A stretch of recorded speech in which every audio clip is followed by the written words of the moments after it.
Salam sehat, tetap semangat. Kembali lagi kita belajar ilmu pengetahuan alam kelas 8 semester 1. Kali ini kita akan belajar melanjutkan gerak benda dan makhluk hidup di lingkungan sekitar. Masih ingat ya pelajaran terdahulu tentang gerak benda, gaya, dan hukum-hukum Newton. Kali ini kita akan belajar tentang rangka. Ada 3 gambar di sini yang menggambarkan rangka. Yang pertama, gambar hanya kain tenda tanpa rangka. Yang kedua, ada kain tenda dan rangkanya atau tiangnya itu berada di luar. Yang berikutnya ada kain tenda dan rangkanya berada di dalam. Nah, dari ketiga gambar ini menunjukkan bahwa rangka atau tiang tenda itu mempengaruhi bentuk dari kain tenda. Nah, bagaimana sistem gerak pada manusia? Kita lihat. Nah, di sini ada gambar yang menunjukkan sistem rangka manusia. Kita perhatikan dari bagian yang paling atas ada tulang tengkorak. Ini bagian kepala, itu secara keseluruhan disebut dengan tulang tengkorak. Selanjutnya ada tulang selangka. Tulang selangka, ini tulang selangka pada bahu. Ada tulang lengan atas, ini ditunjukkan tulang lengan atas. Selanjutnya ada tulang rusuk. Sini ada tulang rusuk, ada tulang rusuk sejati, tulang rusuk palsu, dan tulang rusuk melayang. Ada tulang pengumpil atau radius di lengan bawah, ada tulang hasta atau ulna, ada tulang paha, di paha kita terdapat tulang paha atau femur, tulang betis, fibula, terus ada tulang kering, tibia. Selanjutnya ada tulang belikat di bagian belakang tulang belikat, ada tulang dada, sternum, tulang dada bagian depan, ada tulang punggung, vertebra di bagian belakang, ada tulang pinggul bagian pinggul, ada tulang lutut patella namanya, tulang ruas jari kaki, palang ya. Selanjutnya ada tulang pergelangan tangan, ini ada tulang pergelangan tangan atau karpal, tulang telapak tangan, metakarpal, dan tulang ruas jari palang atau tulang ruas jari. Nah, itulah sistem rangka pada manusia. Jadi kalau kita lihat rangka manusia atau tulang-tulang manusia itu banyak sekali. Jadi rangka manusia itu disusun dari tulang-tulang yang menjadi satu. Nah, setelah mencermati gambar 1.21 tadi, kamu dapat mengetahui bahwa pada tubuh manusia terdapat banyak sekali jenis tulang. Misalnya pada anggota tubuh bagian tangan terdapat 6 jenis tulang, yaitu tulang lengan atas, humerus, tulang pengumpil, radius, tulang hasta ulna, tulang telapak tangan karpal, tulang ruas jari palang, dan tulang telapak tangan metakarpal.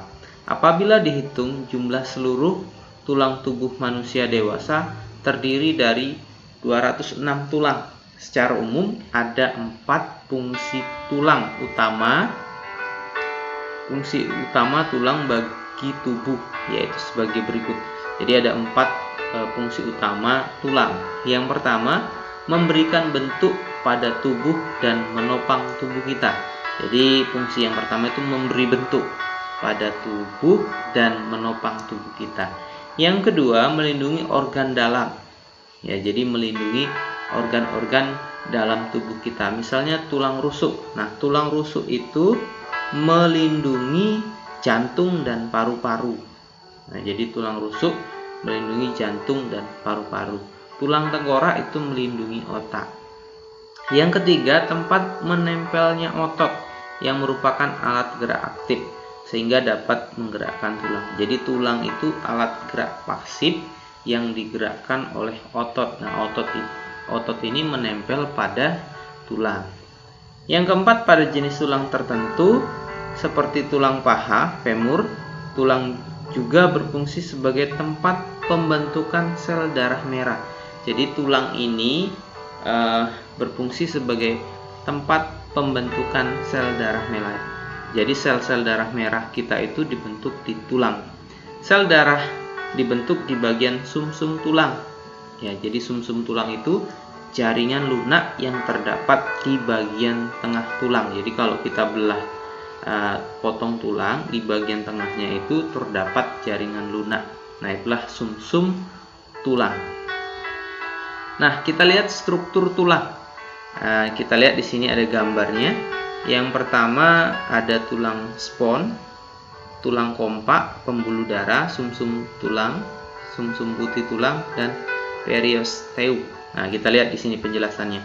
Pernahkah kamu melihat tulang paha ayam?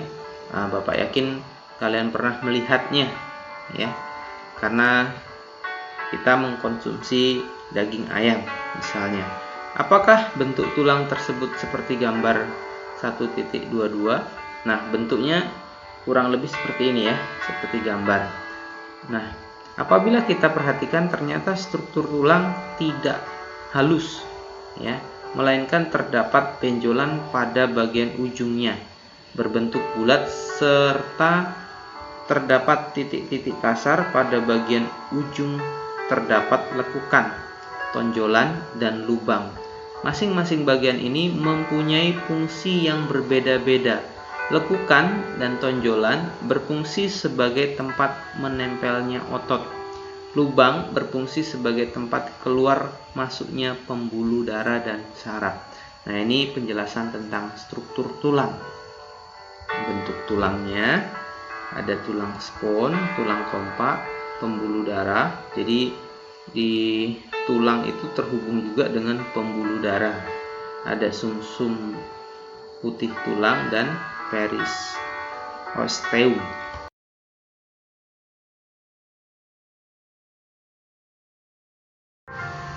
Permukaan tulang ditutupi oleh membran yang menempel dengan kuat. Membran itu disebut periosteum. Pada periosteum terdapat pembuluh-pembuluh darah kecil yang berfungsi membawa zat-zat makanan ke dalam tulang. Membran ini juga penting dalam pembentukan dan perbaikan tulang. Pada bagian bawah periosteum terdapat tulang kompak atau disebut juga tulang keras, yaitu suatu lapisan tulang yang keras dan kuat. Nah, tulang kompak mengandung sel-sel tulang, pembuluh-pembuluh darah, zat kapur dan fosfor, serta serabut elastis. Kerasnya tulang disebabkan karena tulang mengandung zat kapur dan fosfor. Sedangkan serabut-serabut elastis mempertahankan tulang agar tetap kuat, tidak mudah rapuh atau patah. Nah, itu penjelasan tentang tulang. Kita lihat penjelasan tentang tulang spons. Tulang spons dalam tulang pipa atau tulang panjang terdapat di daerah ujung tulang.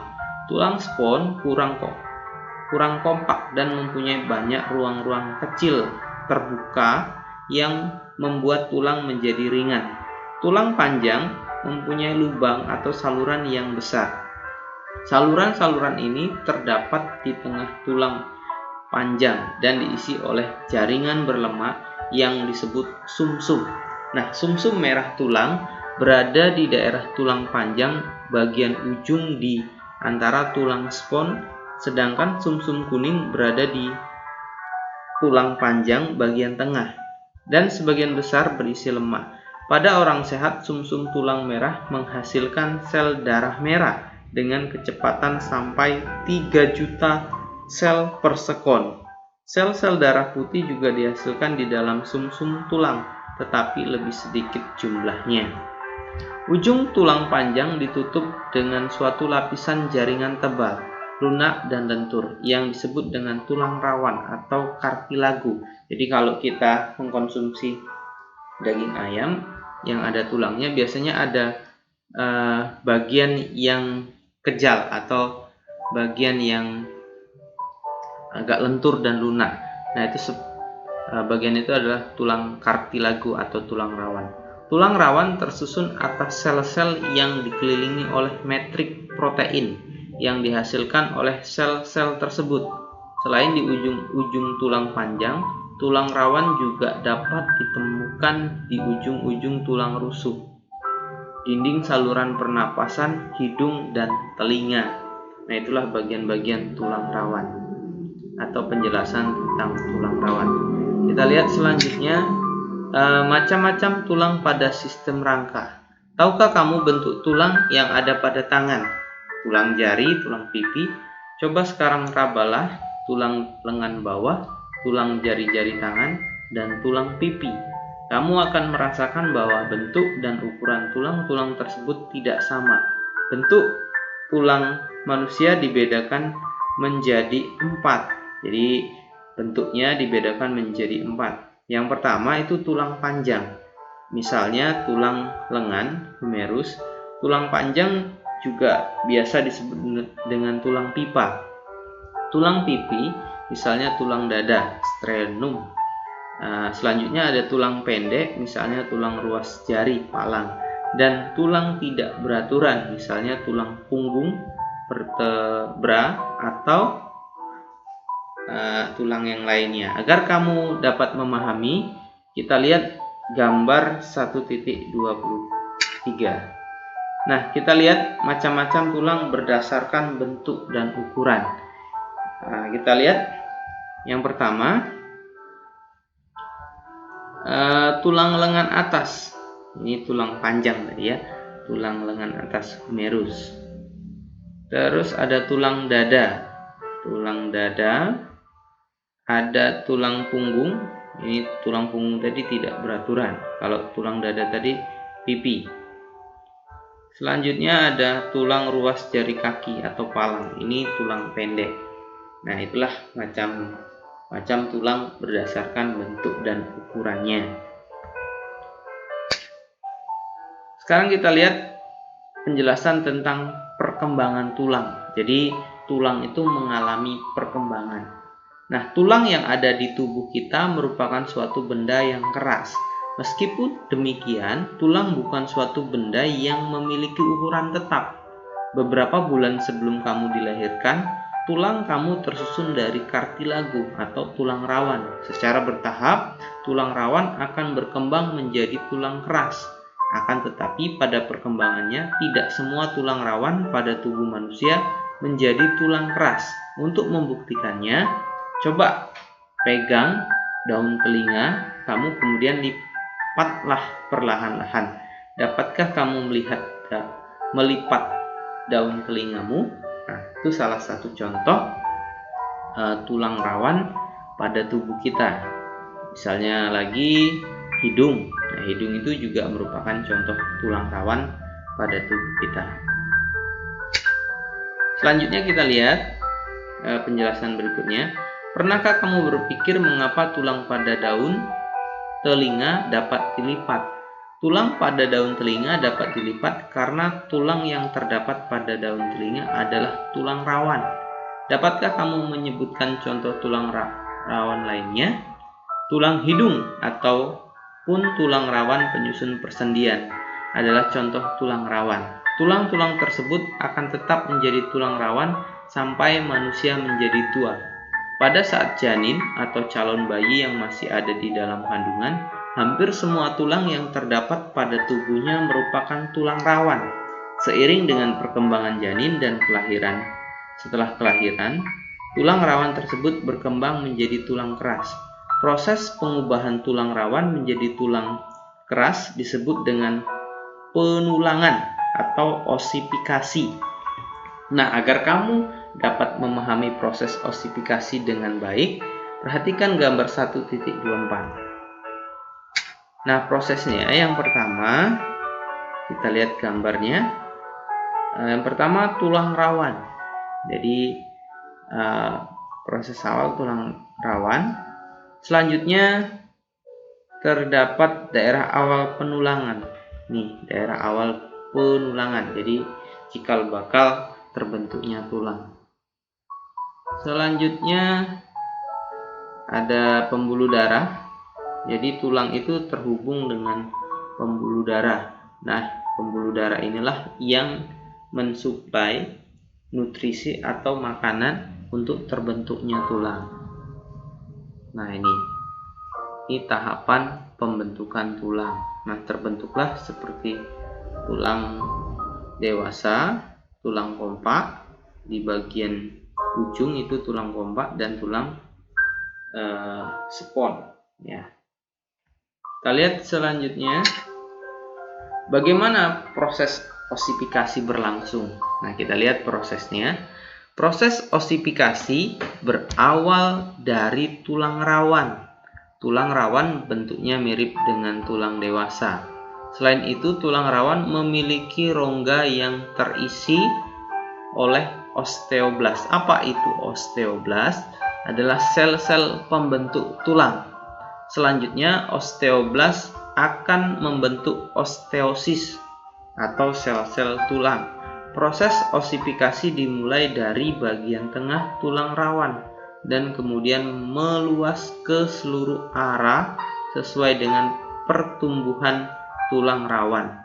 Di antara jaringan tulang yang terbentuk terdapat pembuluh darah. Pembuluh darah ini akan membawa mineral seperti kalsium sehingga tulang yang terbentuk menjadi keras. Nah, selain mengalami osifikasi, tulang juga mengalami fusi atau penggabungan. Jadi tulang bisa mengalami penggabungan.